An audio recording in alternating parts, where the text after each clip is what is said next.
تحاول اطفاء هذه الحرائق التي سببتها هذه السياره. طبعا اربع او خمس سيارات اتت هذا الحريق. طبعا دمار كبير في هذه المنطقه امام جامع المصلين الصلاه. طبعا حاليا فرق الدفاع المدني تحاول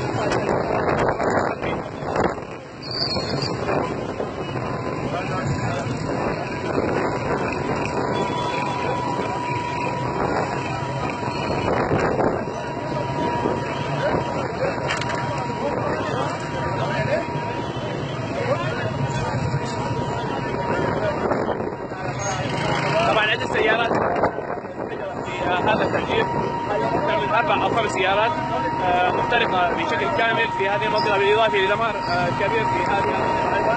حاليا كما وضحنا أن فرق الدفاع المدني المحلي حاليا تحاول إطفاء الحرائق المتواجدة في هذه المنطقة بشكل كامل.